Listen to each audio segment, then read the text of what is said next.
On the same day, his wife's screams of labor echoed through a hospital ward. Arthur Pennington sat in a silent, air-conditioned office. The pen in his hand wasn't for a birth certificate. It was for a prenuptial agreement with another woman. He was meticulously planning a future built on a lie securing his fortune with his mistress, convinced he had covered every angle to protect the empire he was building. But buried in the dense legal text, between clauses of asset division and confidentiality, was a single sentence. He barely glanced at a ticking time bomb that would not just dismantle his new life, but turn his betrayal into his own financial ruin. The air in delivery room 3 was thick with the metallic scent of antiseptic and the raw primal energy of birth. Hannah Pennington, her face pale and beaded with sweat, gripped the steel bedrail until her knuckles were white mountains on a trembling landscape. Each contraction was a wave of fire, pulling her under and then releasing her gasping back to the surface. Her auburn hair, usually a halo of soft curls, was plastered to her temples. "You're doing so well, Hannah," her mother Brenda murmured, dabbing her daughter's forehead with a cool, damp cloth. "Just breathe. Breathe with me." Hannah tried, but the breath caught in her throat, turning into a ragged sob. "Where is he, Mum? Where is Art?" Brenda's lips tightened into a thin, grim line. "He's on his way, sweetie." His assistant said he was pulled into an emergency board meeting. You know how it is with the Phoenix Project.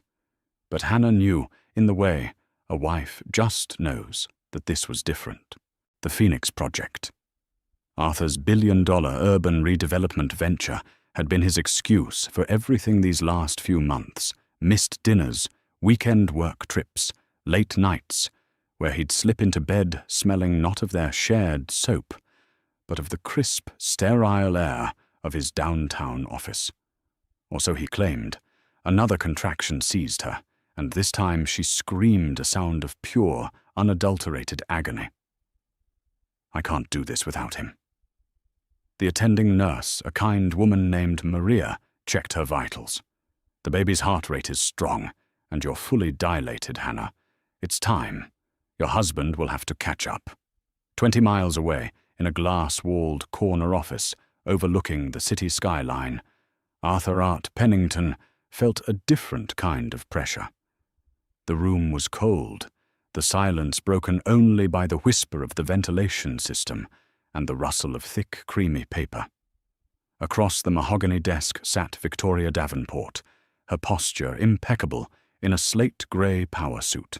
Her blonde hair was pulled back into a severe chignon, and her eyes, the color of a winter sky, watched him with unnerving stillness. Beside her sat her lawyer, a man named Mr. Finch, whose face seemed permanently pinched in quiet disapproval. "It's all standard," Arthur Victoria said, her voice smooth as polished marble. "It protects us. It protects the assets we are going to build together once the Phoenix Project breaks ground and your current obligations are settled." Art's phone buzzed insistently on the polished wood. The screen lit up with a picture of Hannah, smiling radiantly at her baby shower just a month ago. The caller ID read, Brenda Walsh. He felt a lance of guilt, so sharp and cold it nearly took his breath away. He was supposed to be there. He should have been holding Hannah's hand, not this damn pen. "It's a big step, Victoria," he mumbled, his throat dry. He avoided looking at the document in front of him. The Pennington-Davenport prenuptial agreement. It felt like a betrayal just to read the words. "It's a necessary one," she countered, a flicker of impatience in her tone. "You told me yourself that Hannah has no head for business, that she wouldn't understand the complexities. This document ensures clarity. It draws a line. On one side, your past, on the other, our future." She slid the pen closer to him. "Don't be sentimental, Arthur. Sentimentality is expensive." The phone buzzed again. Then a text message came through from Brenda. "Baby is coming now. Doctors are starting to push. Get here. Panic clawed at him. He could picture the scene perfectly. The bright lights, the beeping machines, Hannah looking for him. The woman who had supported him when the Phoenix Project was just a mad dream on a napkin. The woman who was at this very moment enduring hell to bring his son into the world. "I have to go," he said, standing up. Victoria's hand shot out and rested on his forearm. Her touch was cool, her grip surprisingly strong. "Sign it, Art. Sign it now, and we can walk out of this room and into our future. The one we've been planning. Hesitate, and you prove to me that you're not the man I thought you were. That you're still tied to a life you swore you were ready to leave behind." Mr. Finch cleared his throat. "If I may, Mr. Pennington, time is a factor. Certain financial instruments need to be actioned before the close of business." It was a pincer movement, Victoria's emotional blackmail and her lawyer's pragmatic pressure. Art felt his resolve crumbling. He had come this far. He had lied for months, constructed an entire alternate reality, all leading to this moment. Victoria wasn't just his mistress. She was his business partner, the key to unlocking the final crucial round of funding for the Phoenix Project through her family's connections. Without her, he was just a mid-level developer with an over-leveraged dream. With her, he was on the cusp of building an empire. He sat back down, his movements stiff. He picked up the pen. "There's so much legal jargon in here," he said, a final weak protest. "Are you sure it's all standard?" "Of course," Victoria said, her voice softening now that she sensed victory. "It's just boilerplate. It assigns all your pre-existing marital assets and obligations to your current marriage. It stipulates a clean break. Then it outlines the consolidation of our shared future assets. There's a standard heir clause, of course, to protect any children we might have. It's for our family art." He didn't really hear the details. All he heard was the siren song of the future. She was offering a future of power, wealth, and prestige. A future away from the quiet suburban life with Hannah that had begun to feel like a cage. His phone vibrated one last time, a picture message from Brenda. It was a photo of a tiny, red, screaming baby, slick with birth with a thatch of dark hair just like his. The caption was simple: "William James Pennington, 18 Elbs 2 Oz. You missed it." A wave of nausea washed over him. He felt like he was in two places at once, his soul splitting down the middle. In one room, a miracle had occurred. In the other, a deal with the devil was being struck. With a trembling hand, driven by a toxic cocktail of ambition, guilt, and panic, Arthur Pennington signed the document. He scrawled his name on the line, not noticing the specific wording of Clause 4, subsection C, the one Victoria had called the Standard Heir Clause. He had just disinherited himself in favor of a son he hadn't yet met, and he had no idea. The weight of the pen felt absurdly heavy in Arthur's hand. As his signature dried on the page, a profound silence descended upon the office, broken only by the distant wail of a city siren. He felt hollowed out, a ghost in his own life. Finch gathered the documents with a crisp efficiency that seemed to mock the monumental, messy betrayal that had just been codified. Victoria, however, was radiant. A slow, triumphant smile spread across her face, transforming her severe features into something almost beautiful. She rose, walked around the desk, and placed a chaste proprietary kiss on his cheek. Her perfume, a sharp, citrusy scent called Success, filled his senses, a stark contrast to the memory of Hannah's soft lavender scent. "It's done," she whispered, her voice a low purr. "The hard part is over, darling. Now the real work, our work, can begin." "I have to go," Art repeated, his voice husky. He pushed his chair back, the sound scraping loudly in the quiet room. The image of his newborn son, tiny and furious at the world, was burned into his mind. William James Pennington. Of course, Victoria said her magnanimity costing her nothing now that she had what she wanted. Go. Be the doting father. Play your part. We both have roles to play for a little while longer. Just remember what's real. She gestured around the opulent office at the skyline, spreading before them like a conquered kingdom. This is real. Art didn't answer. He grabbed his phone and car keys and practically fled the office, not looking back. He didn't see the quick, knowing glance exchanged between Victoria and her lawyer. He didn't hear Mr. Finch murmur, "Clause 4C is particularly well drafted, Ms. Davenport." Ironclad. And he certainly didn't hear Victoria's cool reply, "It protects the dynasty."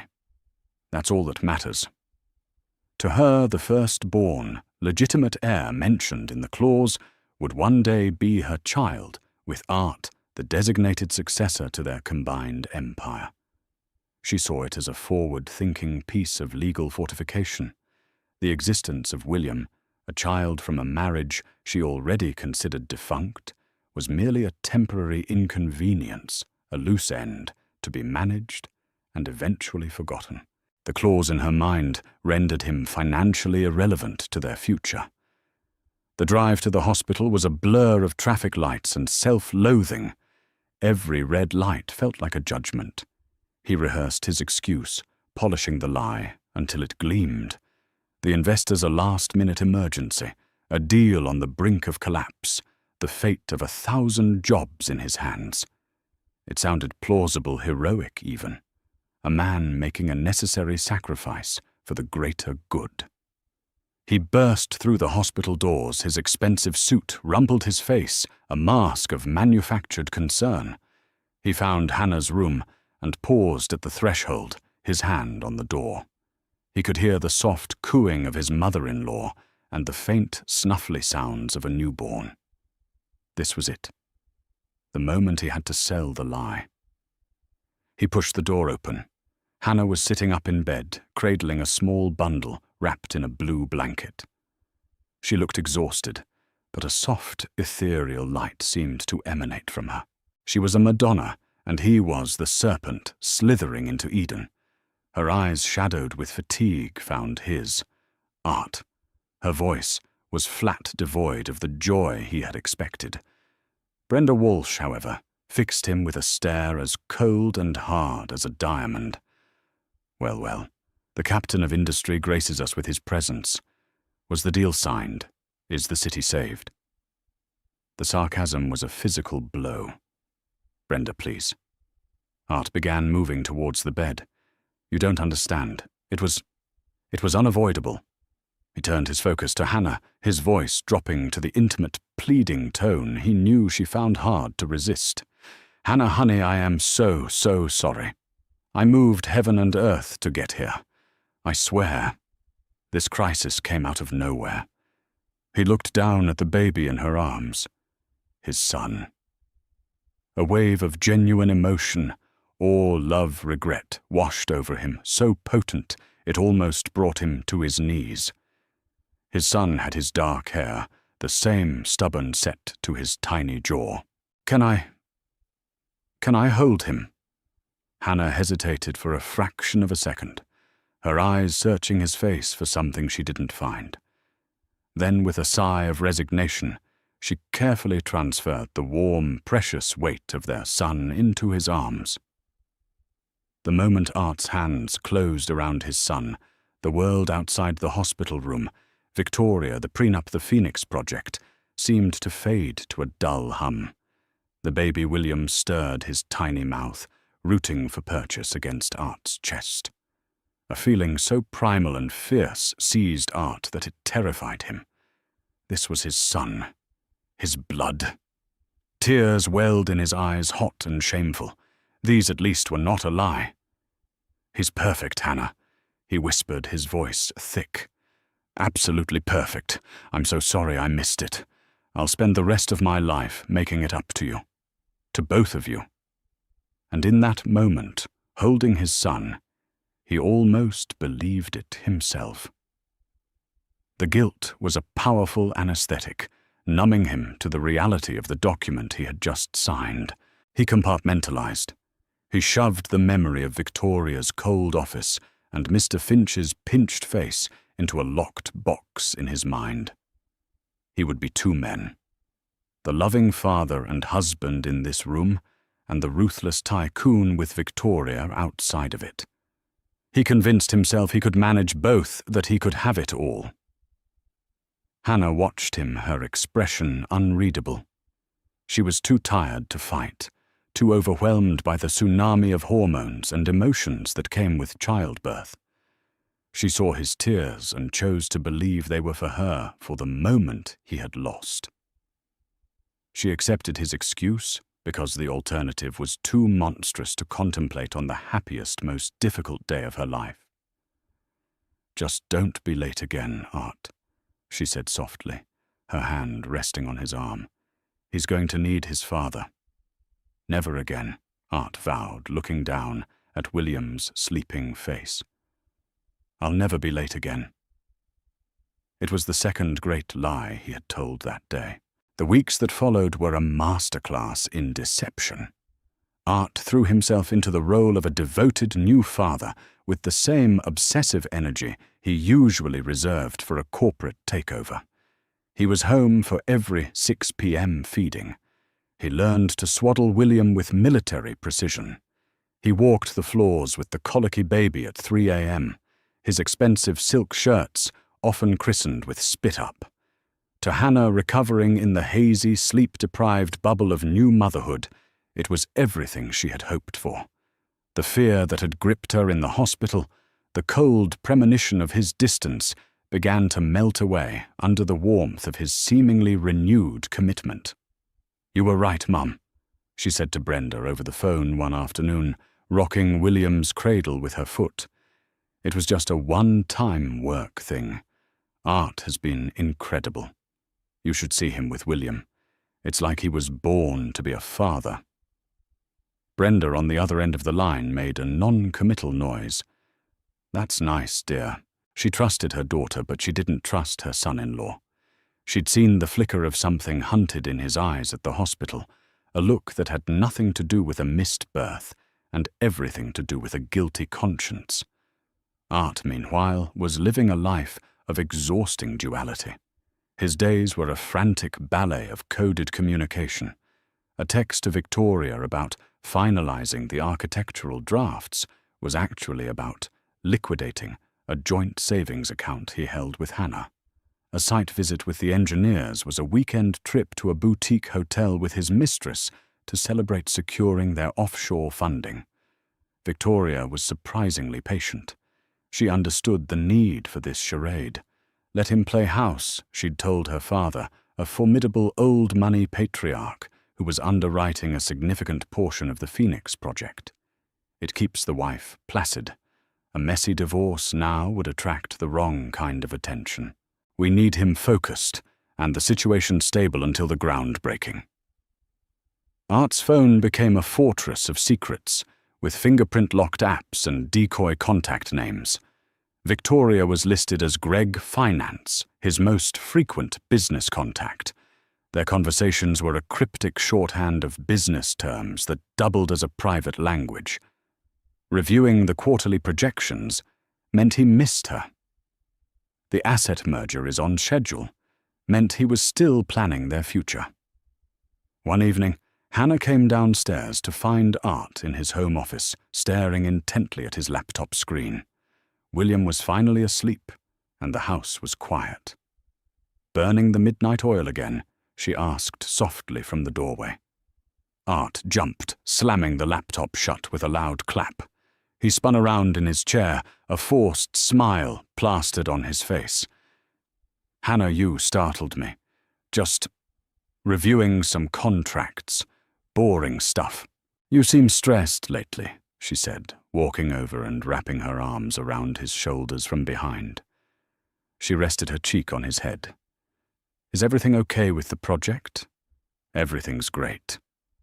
Perfect, he said a little too quickly. He reached up and patted her hand. Just a lot of moving parts. But it's all going to be worth it. For us. For William. He felt the sincerity of his own words, even as the lie was forming. He was doing this for William. The empire he was building with Victoria would in some convoluted way benefit his son. He would be a powerful man, a father his son could be proud of. He would ensure William was taken care of, set for life. This rationalization became his mantra, the balm for his festering guilt. The facade was nearly flawless.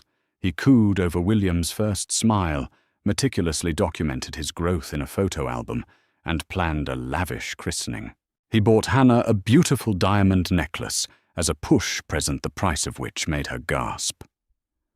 "Art, this is too much," she'd said, her eyes wide. "Nothing is too much for the mother of my son," he'd replied, his voice full of a sincerity he desperately wanted to feel. The necklace was purchased on a credit card he shared with Victoria, a fact that gave him a perverse thrill. But the strain was beginning to show in tiny, almost imperceptible ways. He developed a nervous habit of constantly checking his phone. He had conversations in hushed tones, ending them abruptly whenever Hannah entered the room. Once she picked up his suit jacket to take to the cleaners, and a receipt from a high-end restaurant, a place they hadn't been to in years, fell out of the pocket. The bill was for two. "Oh, that," he'd said with a dismissive wave of his hand when she asked. "Lunch meeting with an investor." "You know how it is." Had to impress him. She accepted the explanation as she always did. To doubt him would be to crack the foundation of the happy little world she was so carefully nurturing for her son. Her love for William was a blinding sun, and it cast Art in a warm, forgiving light. The christening was a grand affair held at the old city cathedral. Art stood at the font, holding William, who was angelic in a white lace gown that had been in Hannah's family for generations. Victoria was there. She had to be. She was part of the investment group. She stood in the back, a vision in cream silk, watching the scene with a detached, almost anthropological interest. As the priest anointed William's head with holy water, Art's eyes met Victoria's over the heads of the guests. She gave him a tiny, almost imperceptible nod. A jolt went through him. It was a moment of profound sacrilege. Here he was in God's house, dedicating his son, while exchanging a look of complicity with the woman who was helping him betray the boy's mother. Later at the reception, Hannah, glowing and happy, approached him. "Isn't it a perfect day?" she said, squeezing his arm. "Perfect," he agreed, his smile feeling like a mask of cracking plaster. A moment later, his phone buzzed. It was Greg Finance. The text read, "The last of the marital assets have been transferred. The line is officially drawn. We are free. Happy christening day to us." Art looked at Hannah, laughing with her mother. He looked at William, sleeping peacefully in his carrier. Then he looked down at the message on his phone, the glowing testament to his treachery. He felt a profound sense of vertigo, as if he were standing on the edge of a great chasm. He had everything he thought he wanted, but he had never felt more alone. The fragile peace he had constructed was built on a lie so vast it threatened to swallow him whole. The first 6 months of William's life passed in a blur of diapers, sleepless nights, and counterfeit domestic bliss. Art's double life had settled into a precarious rhythm.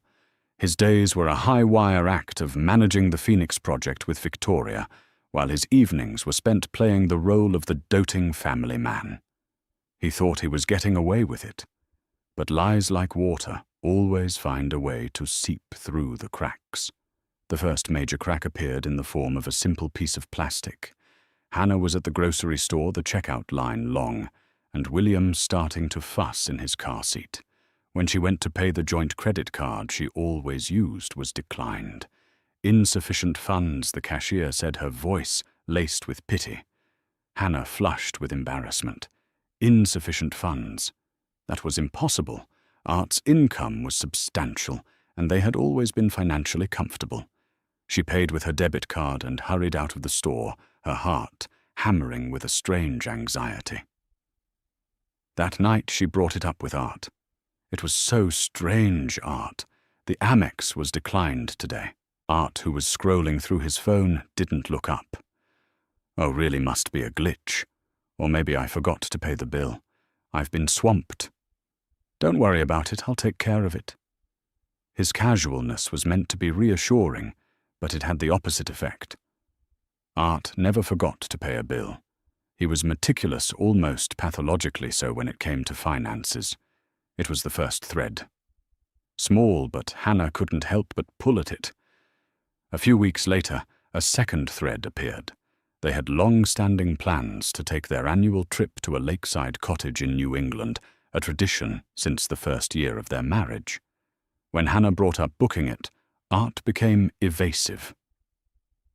I don't know if we can swing it this year. Han, he said, avoiding her eyes. The project is at a critical phase.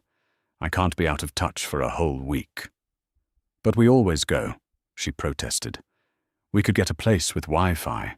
It would be so good for William to have the fresh air. And honestly, Art, we need it. You look exhausted. I just can't. He snapped, his voice sharper than he intended. He immediately softened his tone. I'm sorry, I can't get away. We'll go next year. A bigger trip, I promise.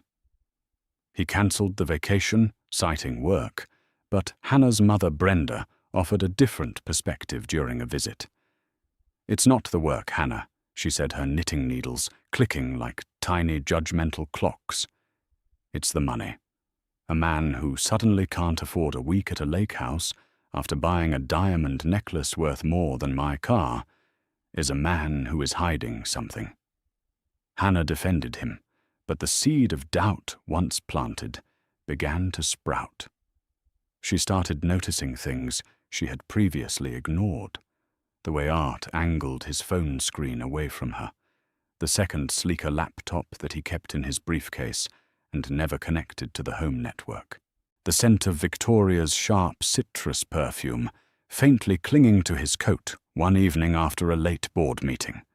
The breaking point came with a letter from their bank. It was a formal notification about an account closure, specifically the long-term savings account they had opened together when they first got married, the one they called their Dream House Fund. According to the letter, the account had been closed and the balance transferred out 2 months prior. The authorization for the transfer was signed by Arthur Pennington. Hannah stood in the kitchen, the letter trembling in her hand. Her blood ran cold. This wasn't a declined credit card or a cancelled vacation. This was a deliberate act. He had drained their shared dream without so much as a word to her. Her mind raced, connecting the dots that had been floating in isolation, the secrecy, the financial oddities, the faint scent of another woman's perfume. The narrative she had clung to of a stressed but loving husband shattered, revealing a darker, terrifying possibility. That evening when Art came home, he found her sitting at the kitchen table, the letter laid out before her like an indictment. William was asleep upstairs. The house was silent. "What's this, Art?" she asked, her voice dangerously quiet. Art looked at the letter, and for the first time his composure cracked. A flicker of pure panic crossed his face before he could school his features back into a neutral mask. "It's just financial restructuring," he said, the words sounding hollow and rehearsed. "I'm moving our assets into higher yield investments for the project. It's for our future, Hannah. For William's future. It's complicated, you wouldn't understand." "Try me," she said, her eyes boring into him. Try to explain to me why you would empty our savings account, the one we built together, without telling me. Explain the credit cards being declined. Explain why you smell like a department store perfume counter when you come home from these meetings. Each question was a hammer blow against his crumbling fortress of lies. You're being hysterical, he said, falling back on the oldest defense in the book. You're tired. You're not thinking clearly. Oh, I am thinking more clearly than I have in months, she shot back, standing up. Her voice rose, filled with the pain of a dawning catastrophic realization. There's someone else, isn't there? Art stared at her, his mouth opening and closing silently.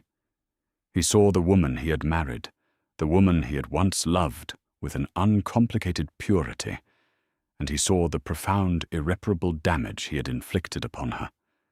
The guilt was a physical weight pressing down on his chest, making it hard to breathe. He couldn't confess. Not yet. To confess would be to lose control of the narrative completely. No, he lied the word, tasting like ash in his mouth. There's no one else. I swear on my life, it's just work. I'll explain everything, I promise. Just not tonight. I'm tired. He turned and walked out of the kitchen, leaving her standing alone with the evidence of his betrayal. But the dam had broken. Hannah was no longer the blissfully ignorant wife. She was a woman with a question, a terrible life-altering question, and now she was determined to find the answer. The unraveling thread had become a rope, and she was going to follow it to its bitter end. The days following the confrontation were a cold war fought in the quiet trenches of their suburban home. Art was cloyingly attentive, bringing her flowers, offering to take William so she could rest, speaking in a soft, conciliatory tone. Hannah accepted his offerings with a chilling politeness, her mind working furiously beneath a calm exterior. She knew he was lying. The question was no longer if, but who and how deep did the betrayal go. Her opportunity came on a Tuesday morning. Art was in the shower, and a notification pinged on his personal laptop, which he had carelessly left open on his desk. He was usually so meticulous about security, but the domestic tension had clearly made him sloppy. Hannah, who had just put William down for his nap, heard the ping and froze. Her heart began to pound a frantic rhythm against her ribs. She tiptoed into the office. The screen was alive. A calendar reminder from a cloud-based service she didn't recognize glowed on the screen. V&A Asset Consolidation. Phase 2 finalized. 11:00 a.m. call with Finch. V&A, Victoria and Arthur. The name hit her with the force of a physical blow. Victoria Davenport, the stunning ice-cool investor from the christening, the woman whose citrusy perfume she had smelled on her husband's coat. It all clicked into place with sickening clarity. Her hands shaking, she moved the cursor. She didn't know his password, but he hadn't locked the screen. The calendar entry was a hyperlink. With a surge of adrenaline-fueled courage, she clicked it. It opened a secure cloud folder. It was like peering into the secret architecture of her husband's treachery. There were spreadsheets, bank statements from accounts she'd never heard of, and wire transfer confirmations. And then she saw it. A subfolder simply titled Agreements. Inside were 2 files. One was a PDF of the final signed funding proposal for the Phoenix project. The other was labeled PD Prenup Port Executed.pdf. Pennington Davenport Prenup. The breath left her body in a whoosh as if she'd been punched in the gut. Her vision tunneled. She clicked on the file. The document loaded page by agonizing page. It was a prenuptial agreement between Arthur Pennington and Victoria Davenport. She scrolled numbly through the legalese, her mind struggling to process the cold, contractual language that was systematically dismantling her life. It outlined the complete separation of their finances. It designated all future earnings from the Phoenix project, as the sole property of the new marital unit of Pennington and Davenport.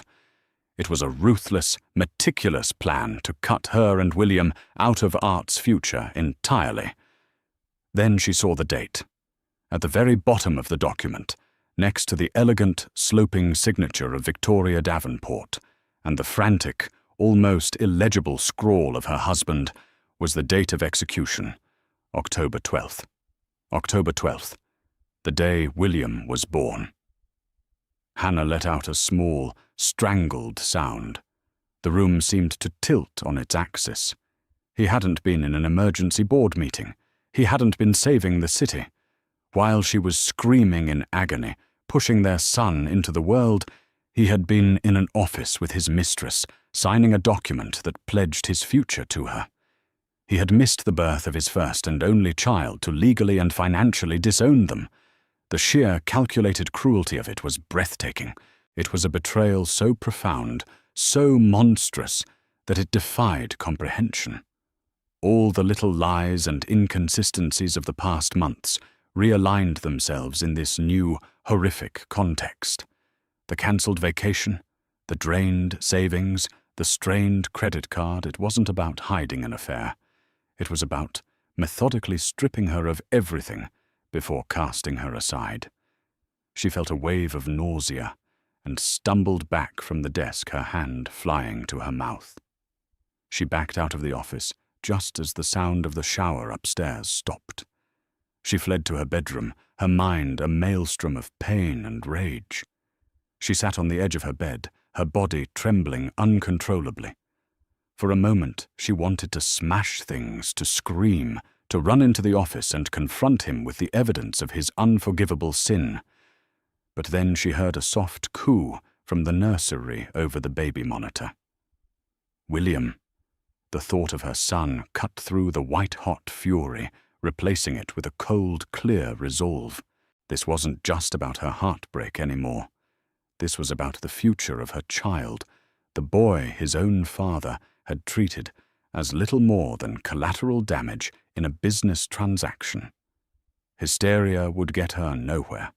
A confrontation would only give Art the chance to lie, to manipulate, to spin another story. She needed more than just the knowledge of his betrayal.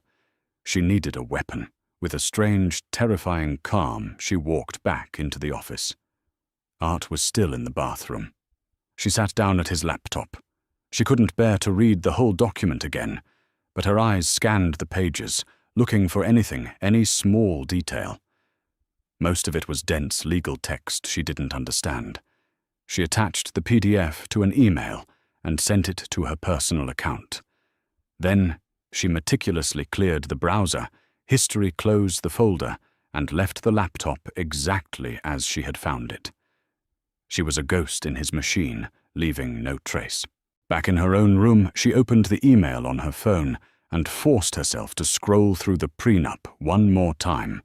Her eyes snagged on a section heading Clause 4 Heirs and Succession. She read subsection C, the one Victoria had so casually dismissed to Art as a standard heir clause. For the purpose of dynastic preservation and long-term asset protection, all consolidated assets, current and future, tangible and intangible, held by Arthur Pennington, following the execution of this agreement, shall be placed into the irrevocable Pennington Legacy Trust. The primary beneficiary, and upon reaching the age of majority, the sole directing co-trustee of said trust shall be Arthur Pennington's firstborn legitimate heir. Hannah's breath hitched. Firstborn legitimate heir. The clause was meant for the future, for a hypothetical child of Art and Victoria. They had written it to secure their dynasty. But they had made one colossal, arrogant mistake. Art already had a firstborn legitimate heir, William James Pennington, born on the very same day the document was signed. She read the next sentence, and the floor seemed to fall away beneath her. In the event of a marital dissolution between the undersigned parties prior to the heir reaching the age of majority, fiduciary oversight and all administrative control of the trust shall be granted to the heir's court-appointed legal guardian. Hannah dropped the phone onto the bed. A slow, incredulous smile spread across her tear-streaked face. It was a smile of pure, unadulterated shock, a terrifying, beautiful thing. They hadn't just cut her out. In their haste and arrogance, in their rush to build their illicit empire, they had accidentally written the keys to the entire kingdom and handed them directly to her. As William's mother and inevitable legal guardian, she would control everything: the Phoenix Project, the offshore accounts. The entire fortune art was betraying her for. He hadn't just signed a prenup with his mistress, he had signed his own death warrant, and he'd just handed her the gun. For 3 days, Hannah lived with the explosive secret, a silent bomb ticking in the heart of their home. She moved like an automaton, feeding William, changing diapers and smiling politely at Art. But behind her eyes, a revolution was taking place. The grief was still there, a raw, gaping wound, but it was now overlaid with a layer of icy, strategic calm. She wasn't a victim anymore. She was a general planning a campaign. The first step was to confirm her interpretation of the clause. She needed a professional. She found a listing for a top-tier family law attorney, a woman named Evelyn Rodriguez, known for her sharp mind and take-no-prisoners reputation in high-asset divorce cases. She booked a consultation under her maiden name, Walsh, paying the retainer with the last of her personal savings. She met Miss Rodriguez in a discreet, modern office that felt a world away from the mahogany and hubris aesthetic of Mr. Finch's firm. Evelyn was a woman in her 50s, with intelligent, discerning eyes and a no-nonsense demeanor. Hannah, looking small and pale in the large leather chair, simply slid her phone across the table, the PDF of the prenup, open to Clause 4C. "My husband signed this with his mistress on the day our son was born," she said, her voice steady. "I need to know if this clause means what I think it means." Evelyn Rodriguez read the clause once, then, a second time, a slow, predatory smile spreading across her face. She looked up at Hannah, her eyes gleaming. "Mrs. Pennington," she said, her voice rich with admiration. "This isn't just a clause. This is a work of art. It's a legal masterpiece of accidental self-destruction. In their effort to create an ironclad fortress to protect their future assets from you, they have inadvertently created an ironclad vault that hands everything they build to you as the legal guardian of their primary beneficiary." Relief and vindication washed over Hannah in a dizzying wave. "So it's real, it holds up." "Holds up," Evelyn laughed, a short, sharp bark. "Mrs. Pennington, this clause is the sword of Damocles hanging over your husband's entire financial existence, and he's the one who tied the knot.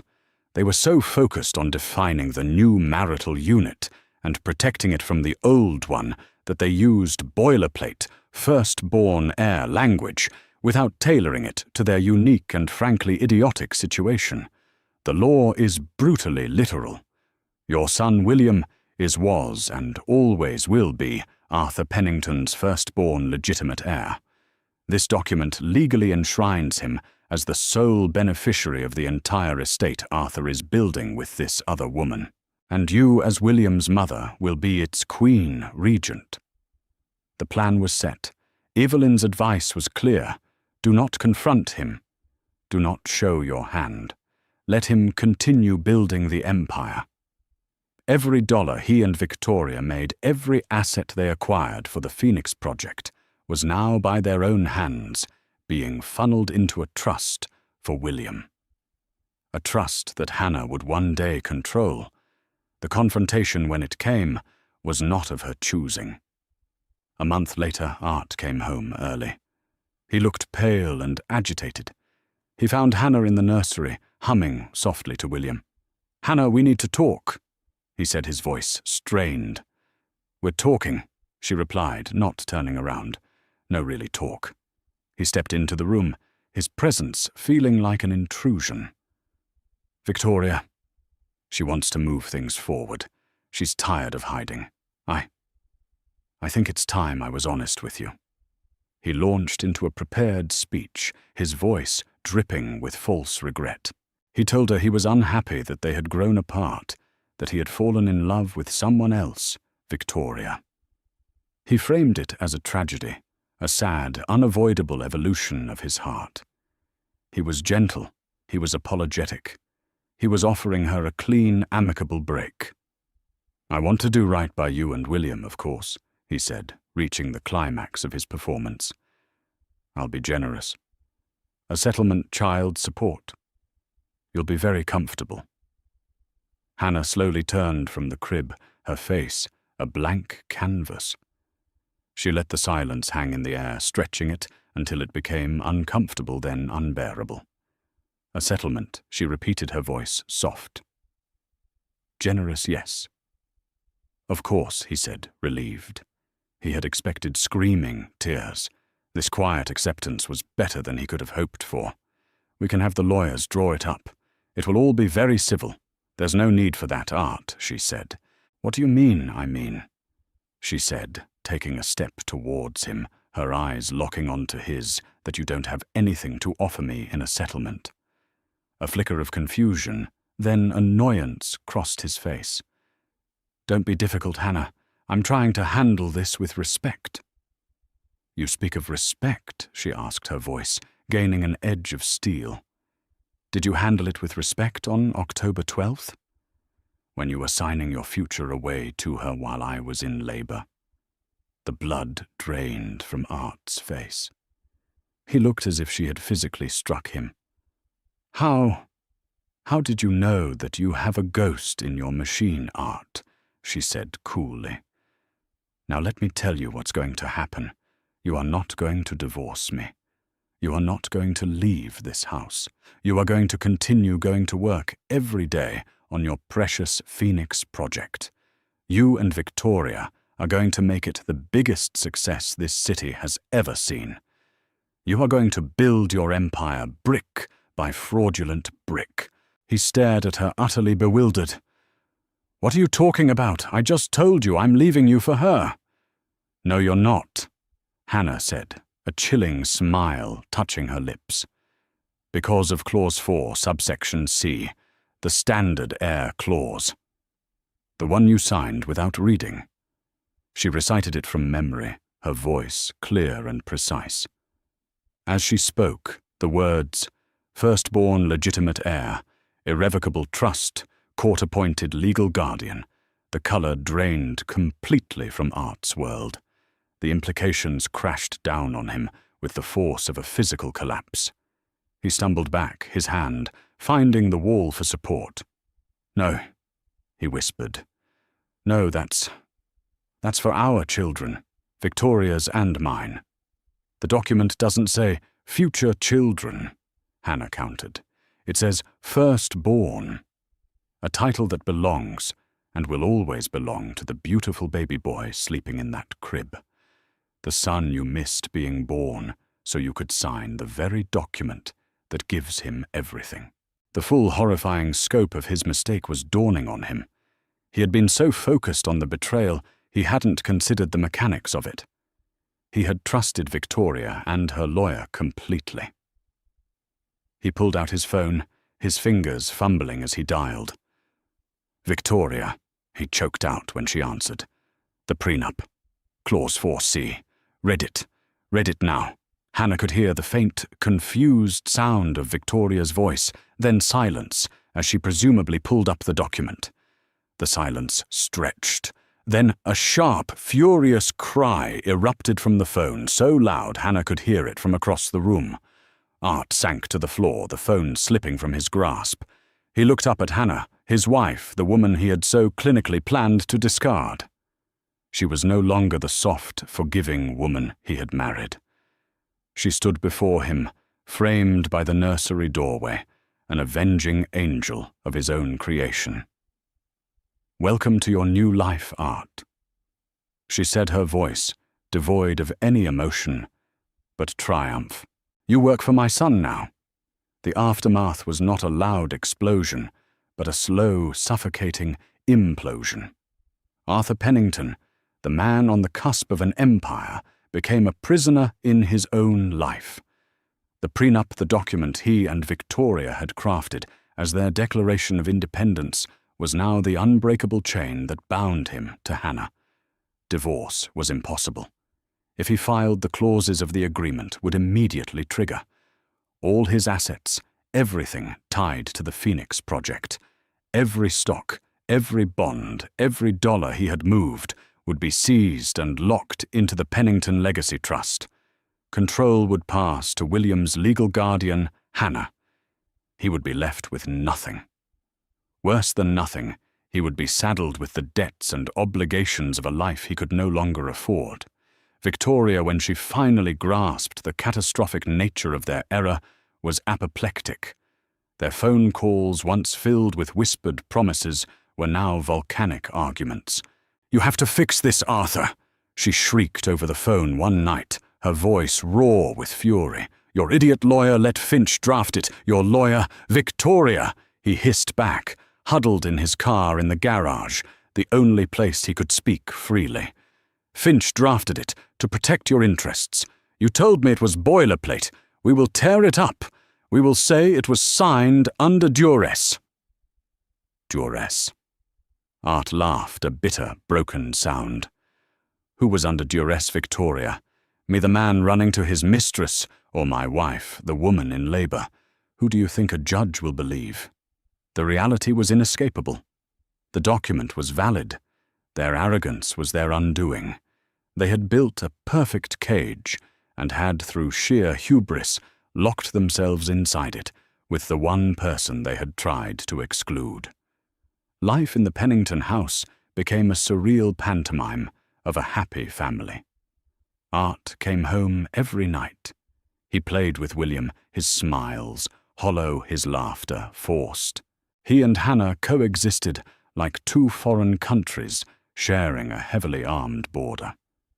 They spoke only when necessary, their conversations limited to the logistics of running a household and raising a child. The warmth was gone, replaced by a permanent Arctic chill. For Art, it was a waking nightmare. Every success at work was another stone in the wall of his prison. When the Phoenix project finally broke ground, a major milestone that should have been his crowning achievement, it felt like a funeral. At the press conference, he stood at the podium, a celebrated visionary, while Victoria stood several feet away, their public interactions now stiff and formal. Hannah was in the front row, holding William, her expression serene. She was not a scorned wife. She was the silent majority shareholder, and everyone in their small, poisoned circle knew it. Art was a king with no power, a tycoon on an allowance. Hannah controlled the household finances with quiet authority. She was not cruel or extravagant. She simply approved expenses. Groceries. William's needs, the mortgage, all fine. When Art tried to make a large personal withdrawal, he found the accounts frozen, requiring her digital co-signature. "Is there a problem with the company card?" she would ask, her voice innocent when he came to her defeated. He was trapped. Victoria, seeing her future fortune being managed by the woman she despised, began to distance herself. Their affair withered and died, starved of the oxygen of their shared ambition. There was nothing left but mutual resentment. Hannah, however, blossomed. Freed from the anxiety of Art's lies and empowered by her newfound security, she focused all her energy on William. She was a devoted, loving mother. The money, the control, it was never about revenge for its own sake. It was about protection. It was the armor she had been given to shield her son from the fallout of his father's sins. She watched Art, a man slowly being hollowed out by his own creation, and felt not pity, but a sense of cosmic justice. He hadn't just missed a clause. He had missed the entire point. He had traded the authentic gold of his family for the glittering pyrite of ambition and greed. He had sought to build an empire on a foundation of lies, and now he was forced to live in its ruins, haunted by the ghost of the life he had so carelessly destroyed. Years would pass. William would grow up in a beautiful home, with every opportunity his father's unwilling fortune could provide. He would know his father as a quiet, distant man who seemed perpetually sad. He would know his mother as a pillar of strength, a woman who had somehow, against all odds, secured their world. Hannah would never have to worry about money again. She controlled the Pennington Legacy Trust, the very entity designed to disinherit her.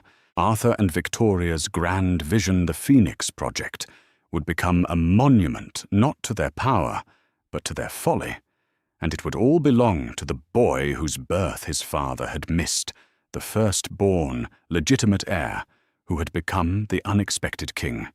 Hannah's story is a chilling reminder that the most devastating betrayals often happen not in the heat of passion, but in the cold, calculated silence of a pen stroking paper. Arthur Pennington thought he was securing a future of wealth and power, but his arrogance blinded him to the truth. Real power doesn't lie in assets and agreements, but in the bonds you honor.